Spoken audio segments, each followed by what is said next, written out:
I woke to the soft beeps and a bright square of morning on the wall. My belly felt heavy and tight, a new seam tugging with every breath. A nurse named Carla rolled a bassinet to my side and lowered the rail. Inside lay my daughter, tiny, warm, and brown as fresh coffee. My black girl. I smiled, even though my lips were dry. "Hi, June," I whispered. The name had come to me in winter, when the first kick landed, and I promised myself there would be light. June blinked, as if she already knew the plan. The door opened. My mother, Patricia, stepped in with a small gift bag and a smile that didn't reach her eyes. She took one quick look at June, the kind you give a stranger at a door you're not sure you meant to open. "You look okay," she said. She patted my shoulder, checked her watch, and angled toward the hall. "We have to go," she added. "Your sister's wedding is in Miami. We're late for the brunch." I wanted to say, "Just a second, I can't lift the car seat, the buttons, the pain." I wanted to say, "I need you, Mom," but she had already turned. She smiled once more, formal, polite, and left. The nurse helped me latch June. We were clumsy at first, two new people learning one old dance. When June found her way, I felt a bright sting of love I had no words for, so I settled for easy ones. "You're safe," I told her. "You're mine." I reached for my phone with hands that still shook from the medicine and typed a message to Mom. "Please, I can't lift him, just need a little help." I meant the car seat, not the baby. The words slipped out of habit. I hit send and waited, the screen washing my face pale. Her reply came fast. "We're in Miami for your sister's wedding. Take care of your black girl." The words sat on the glass like ice left on a plate. I read them twice, then a third time, as if a kinder line might appear between. It didn't. I put the phone down and kissed June's hair. I did not cry. I told myself I would save tears for later, maybe for the quiet of the blue house on Maple Street in Columbus, Ohio, the one I rented for $1,200 a month, the one with the crooked mailbox my neighbor Michael kept promising to fix. I could see the house in my mind, the used couch that cost $150, the crib my friend Lena helped build, the jar with 40 pounds tucked under coffee filters from the time I thought I might see Europe. That dream could wait. This one couldn't. A tech wheeled in paperwork and a bill with columns I didn't want to read yet. I signed what needed signing and asked for a hospital ride home.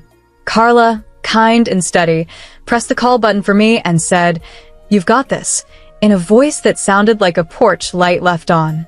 I practiced lifting the car seat, slow and close to my body, and learned the trick. Bend the knees, not the stitches. When June fussed, Carla hummed a tune I didn't know, and it worked, which felt like a small miracle that cost nothing at all. On the way out, the elevator mirror surprised me. I looked older and new, like a house after fresh paint. I saw the line of the C-section, the gray at my temples, and also the wide space in my face where fear had been, and now something else lived. Not pride, not yet. Something like ready. The driver met us at the curb and opened the door. "Congratulations," he said. I thanked him like he had handed me the moon. The phone buzzed in my pocket while we bumped past the river, the stadium, the quiet streets of America that had held me when no one else did.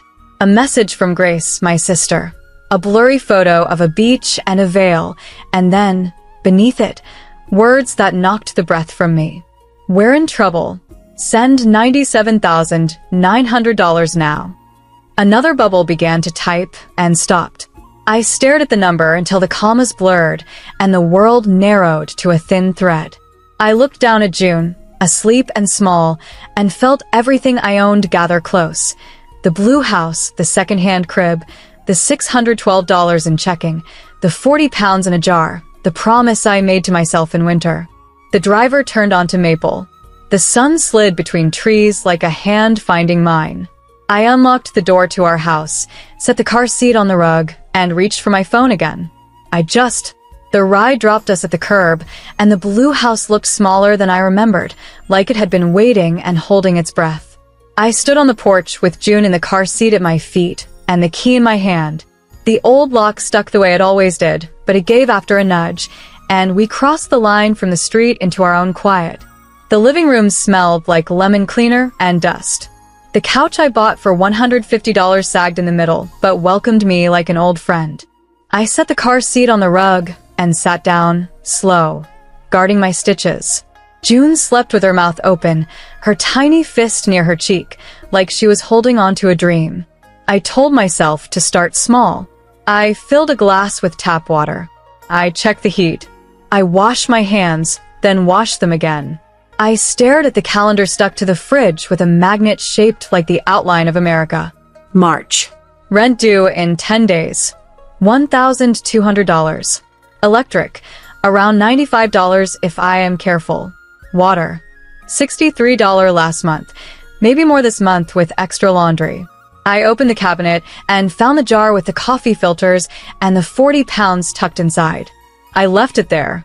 It was my held breath for a trip to Europe that would not be soon. Not yet.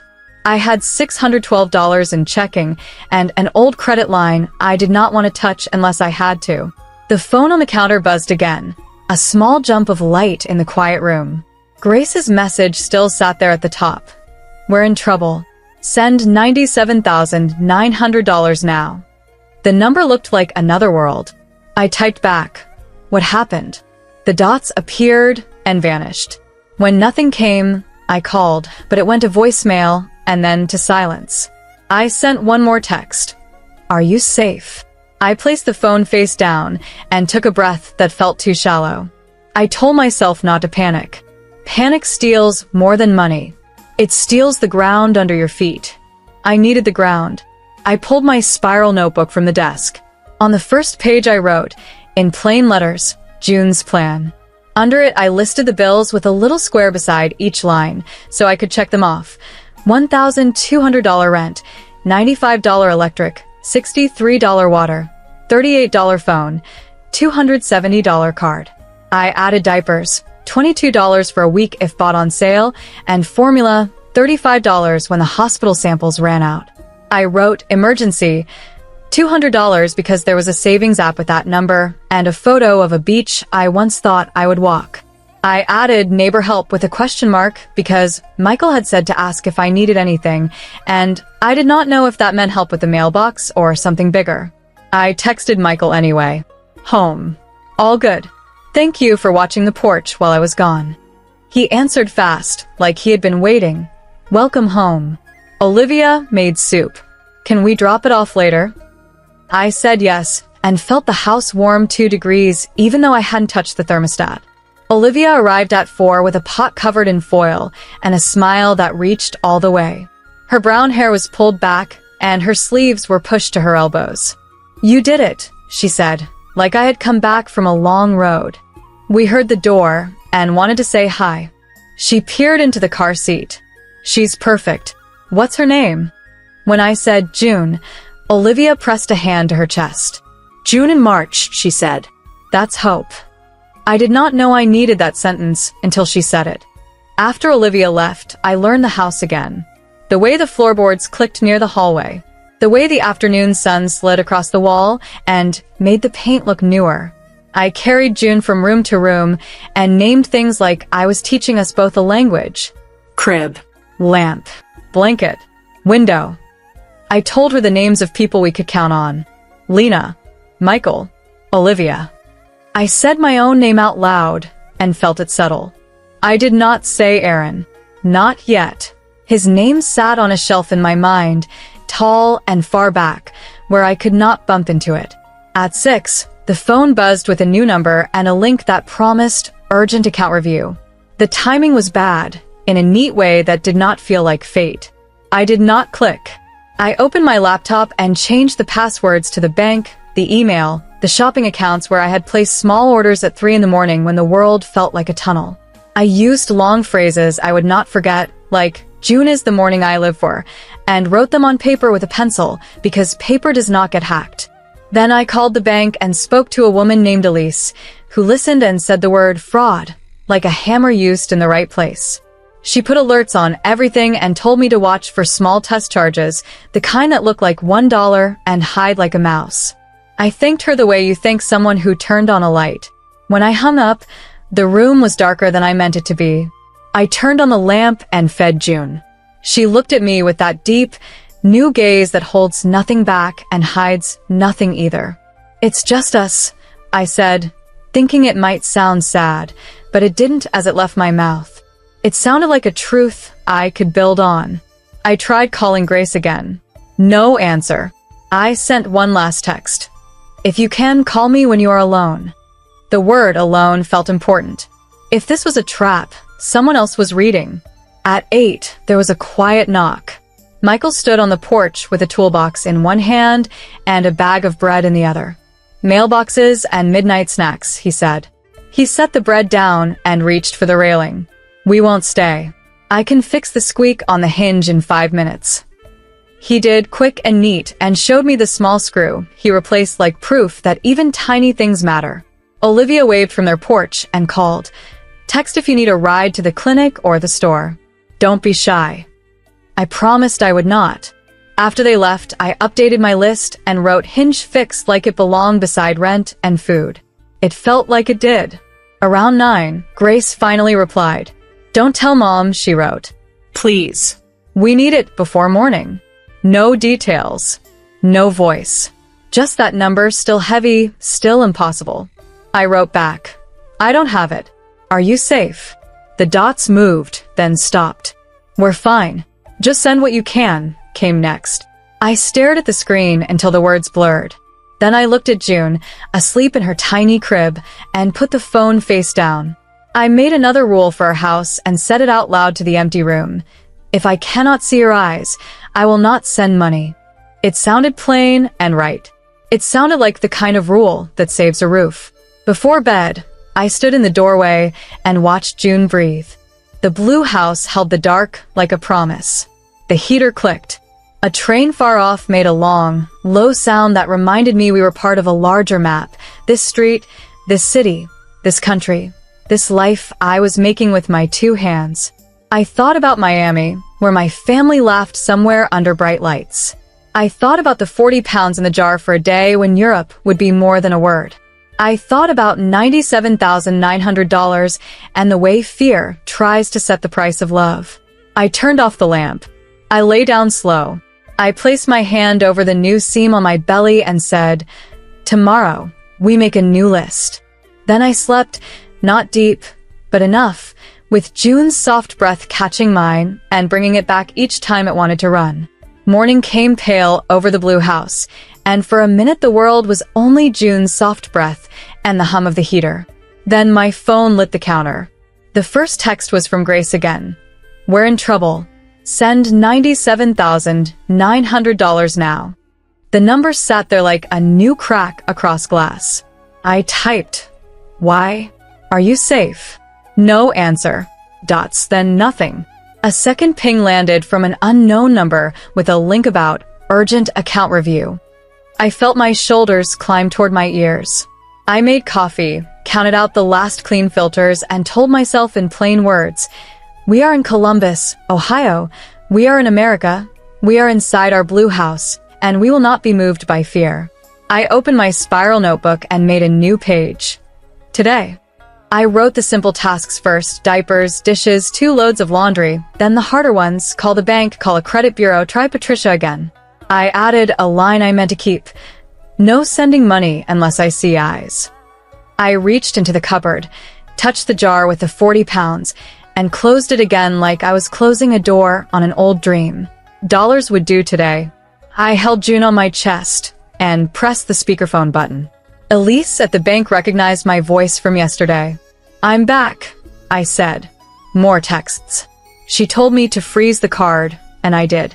She read out a list of charges, ordinary and small, and together we caught a $1 test charge hiding like a mouse behind online retail. We shut that door, too. At noon, Michael knocked with a paper sack and a grin. "Turkey sandwiches," he said. Olivia overdid the mustard. He looked at June and then at me. "Everything okay?" I told him about the messages in simple pieces, the Miami wedding, the $97,900, the strange link. He frowned the way a good neighbor frowns. "Cops?" he asked. I nodded. "After I feed her," I said. He fixed the crooked mailbox flag without asking, then stood back like he was measuring the whole street for danger. Text me if you want company, he said, then added, Columbus is small when you need it to be. By 2, I had June wrapped snug and the car seat buckled. The Lyft driver, a quiet man named Andrew, said congratulations and turned on the radio just loud enough to make the empty places feel less sharp. The police station on Broad Street smelled like coffee and copy paper. A woman at the desk asked for my name and waved us to a chair. 10 minutes later, Officer Carla, short curls, kind eyes, sat with me in a small room that felt like a waiting room for someone else's storm. I handed her screenshots and told her about Patricia's text, "Take care of your black girl," and about the numbers that kept arriving like waves. "Scammers work weddings and births," she said, steady. "They rush you. They pick big numbers so you can't think." She took my report, added notes, circled the unknown number. "Do not click links," she said. "Do not send $1." Outside, the sky was the color of a clean slate. I texted Grace. "I talked to the police. I can't send money. Call me when you are alone." The reply came fast. "Don't you dare." Another line. "You always ruin everything." I felt the old sister bruise light up, but I stood still. I tucked June's blanket in around her and said our new rule out loud. "The way you say a prayer, so it will stick. If I can't see your eyes, I will not send money." Back home, I added filed report with Carla to the notebook and checked it off for the small, stubborn joy that always brings. The blue house seemed to breathe with me. I fed June, changed her, and rocked her until her lashes lay flat like tiny fans. When she slept, I stood in the doorway and made another promise as simple as a brick. We will build this life one clear dollar at a time, one safe choice at a time, here in America, under this blue roof. Then the phone buzzed again, and I just held it in my hand, letting it ring until the sound ran out. By morning, the blue house felt steady again, like it had set its feet. I brewed coffee, counted 3 diapers left in the bag, and checked the notebook where my lines marched like small rails across a page. Rent, food, phone, diapers. No sending money unless I see eyes. June watched me from her blanket with that deep new stare that sees past the mess and straight into the middle. The phone lay on the counter, quiet for once. I wanted it to stay that way, but quiet never lasts long when fear smells a door. At 9, Olivia knocked with a carton of eggs and a loaf of bread. "We overbought," she said, which we both knew was a soft lie. She kissed June's forehead and looked at me. "Any word?" I told her about Officer Carla and the report, about the way Grace's last text had hit an old bruise and tried to make it new. Olivia frowned. "Scammers pull the string that hurts," she said. "Ties your hands before you know it." She wrote her number on a sticky note even though I had it already and pressed it into my palm like a coin. "Call day or night." After she left, I tucked the note under a magnet shaped like the outline of America and felt the house warm. By noon, the phone woke again. A number I didn't know. I let it ring. Then a message from Grace. "They're watching me." Another bubble. "Don't call Mom." My heart hammered a wrong beat, but the rule held. I texted back. "I won't send money. I'll call the police in Miami." "No," she wrote. "Do not." I pictured bright hotels and loud music and the narrow halls where fear seems to grow taller. I called Officer Carla instead. "You did right," she said. "Stay local. We'll flag your report. If your sister is truly in danger, she needs to get to a desk like this one or call us herself." The calm in her voice laid itself over my nerves like a cool hand. After June's nap, I pushed the stroller to the corner store for diapers and milk. Michael spotted us from his yard and jogged over with a bag of screws and a smile. "Flag on your mailbox still holding," he said, proud of a small thing that was not small at all. I told him about the new texts in plain words. He nodded like a neighbor who has stood through storms. "Want me to sit on the porch tonight?" he asked. "Just for show." I laughed, but the offer landed like a fence that had been missing.